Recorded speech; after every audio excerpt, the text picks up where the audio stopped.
એમની અંદર આપણા સુરતના નરવા અને ગરવા 11,111 રૂપિયા બળદ આશ્રમ કેશોદ હસ્તે જયદીપસિંહ જાડેજા, 1100 રૂપિયા જીવદયા ગ્રુપ માળિયા હાટીના વિશાલ રાજ, 5100 રૂપિયા મોરકિયા રમણીકલાલ. બુદ્ધિશાળી વર્ગ, વેપારી કરનારો વર્ગ, વિશ્વને વેપાર શીખવાડનારો વર્ગ જો આજે વર્ષો પહેલા સમજી શક્યો. વાત કરવાની છે ગાય માટેની. આપણે એટલી સમજો કેળવીએ કે ગાય છે એ આપણે પાડે કે આપણે ગાયને પાડીએ. સમજવાની જરૂર એટલી છે કે મા બાપને આપણે ભેગા રાખીએ કે મા બાપ આપણે ભેગા રાખીએ. જે આપણી પૌરાણિક વ્યવસ્થાઓ છે એના ઉપર એક નજર કરીએ તો માલધારી યા તો સનાતન ધર્મના માનનારો તો દરેક માણસ પોતાની પાસે સગવડતા છે એવા તમામ લોકો ગાયોને પાળતા હતા. એમને આવી કોઈ શિબિર કે સલાહો આપવાની જરૂર પડતી જ નહીં. અને એમાં નબળા લોકો હોય, ગરીબ લોકો હોય, આર્થિક રીતે એમની ગાય બીમાર પડે કે તકલીફ પડે તો એમના માટે પાંજરા પર દરેક સિટીમાં હતા, દરેક સિટીમાં, કોઈ એક સિટીમાં નહીં. અને એ સામાન્ય રીતે મહાજન લોકો ચલાવતા હતા.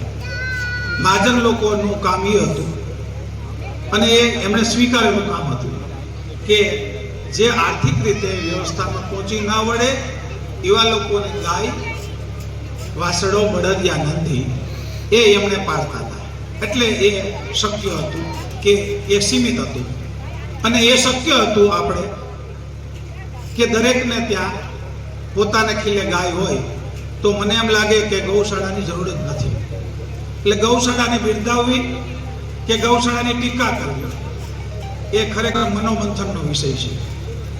સારી વાત છે કે અહીંયા લૂલી લગડી નિરાધાર ગાયોને પાડવાવાળા છોકરાઓ આગળ આવ્યા અને એમણે ખૂબ સેવા કરી. એમને ખૂબ ખૂબ ધન્યવાદ આપું છું. धर्म की जय, धर्म की अधर्म का नाश, प्राणियों में सद्भावना हो, विश्व का कल्याण हो. नमः पार्वती पते हर हर महादेव.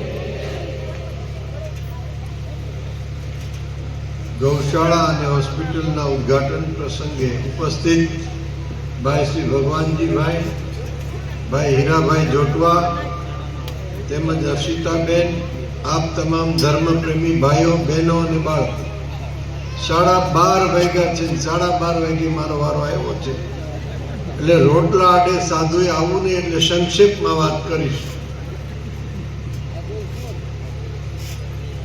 ગાયને જો આપણે 3 રીતે સમજીએ તો ગાયને પાળી પોષી શકીએ. ધાર્મિક રીતે, આર્થિક રીતે અને વૈજ્ઞાનિક રીતે 3 દ્રષ્ટિકોણથી જો ગાયને સમજીએ તો ગાય જે છે એના ઉપર દયા કરવાની જરૂર ન પડે. જેમ હીરાભાઈ કીધું એમ કે આપણે એ મૂલ્ય સમજી શકતા હોય તો પૃથ્વીના પડમાંથી સ્વાર્થી મનુષ્ય ગોતી લાવે છે અને ખબર પડે કે આ મારી ઉપયોગિતા છે. એટલે વાસ્તવિકતામાં આપણે આપણી ઉપયોગિતા એમાંથી શું છે એ જાણી શક્યા નથી. માત્ર એટલે આપણે ફંડફાળા કરીને ગાયોને નિભાવીએ છીએ. આ બહુ કડવું અને વાસ્તવિકતા છે. ગાય ભગવાન શ્રી કૃષ્ણે દોરીને 5,500 વર્ષ પહેલા આપીને એમ કહ્યું કે ગાયનું જતન કરજો. જગત ગુરુનું બિરુદ જે ભગવાન શ્રી કૃષ્ણને લાગ્યું એમણે ગાય આપણને સોંપી છે. તો એમાં તથ્ય હોય તો જ આપી હોય. એના 33 કરોડમાં દેવી દેવતાઓનો વાસ છે રોમે રોમે. વૈજ્ઞાનિક દ્રષ્ટિએ જોઈએ તો ગાયનું દૂધ કે એના ગાયના માખણ કે પંચામૃતનો ઉપયોગ જો કરીએ એમાં તો આપણે બુદ્ધિવર્ધક છે. પણ સમયની મર્યાદાને લીધે બોલી ના શકાય આપણાથી.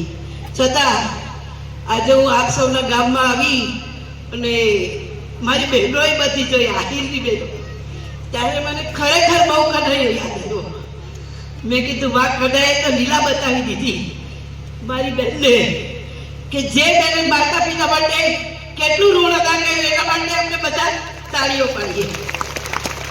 અને એના માટે મારે બોલવાનું હતું કે જે બેને પોતાના માતા પિતાની પાછળ સારામાં સારું અનુદાન કર્યું છે. ઘણી વખત કહેવામાં આવે છે દાન કરો પણ કઈ જગ્યાએ કરો કે જ્યાં એની ઉપયોગિતા હોય. આજે મેં અહીંયા પણ જોયું, અહીંયા વૃદ્ધો આજે બધા ભાઈઓ બહેનોને મેં જોયા, પણ જ્યારે મને એમ થયું કે જે યુવાનો રોડ ઉપર પાટના ગલા ઉપર ગમે ત્યાં હરતા ફરતા હોય થિયેટરની આજુબાજુમાં, એના કરતાં જ્યારે ગૌસેવામાં અહીંયા જે 50 ભાઈઓએ ફાળો આપ્યો છે, આજુબાજુના પણ ગૌશાળા ભાઈઓએ પણ ફાળો આપ્યો છે, એ બધાને ખૂબ ખૂબ અભિનંદન છે.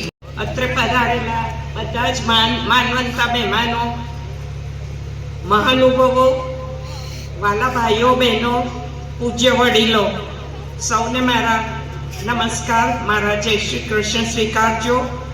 મને બહુ બોલતા આવડતું નથી, પણ એટલું કહીશ કે મને આ કાર્યમાં અહીંના લોકલ માણસો એટલે મારા શૈલેષભાઈ છે, ભાવનાબેન છે, રામભાઈ છે, નારાયણભાઈ છે, બધા લોકોએ ખૂબ જ સહકાર આપ્યો છે. જ્યારે પણ હું આવી છું ત્યારે ગાયની સેવા તો કરે જ છે, પણ મારી સેવા એ બહુ કરે છે. અને મારી ઈચ્છા છે કે તમે બધા આ ગૌશાળાને આશીર્વાદ આપો કે જેટલી છે એના કરતાં વધારે પ્રગતિ કરે. અને આપણા લોકો યુવાનો જે અત્યારે સેવા કરી રહ્યા છે, નિસ્વાર્થ સેવા કરી રહ્યા છે, એ લોકો બીજી પેઢીને તૈયાર કરે. પોતાના છે અહીંયા છોકરાને, હા બરાબર છે, કમ્પ્યુટર શીખો, બધું ભણવો ગણવો, ખૂબ આગળ વધો, પણ આપણી જે મૂળભૂત સંસ્કાર છે આપણા નાનપણમાં, મને ખબર છે કે મારા મમ્મી રોટલી બનાવે સવારના તો 5 રોટલી અલગ જ રાખે ને પેલા ગાયને, કૂતરાને, અતિથિને બધાને ખવડાવે, પછી અમારો વારો આવે. એટલે આવી જાતના સંસ્કાર અત્યારે ભૂલાતા જાય છે, તો એ સંસ્કાર હવે આપણે આપવાનું શરૂ કરવાની જરૂર છે. એ સિવાય તો મારી પાસે બીજા કોઈ શબ્દ નથી, પણ બધા કાર્યકરોએ એક જણે જીવ રેડીને કામ કર્યું છે, એનો હું ખૂબ ખૂબ આભાર માનું છું.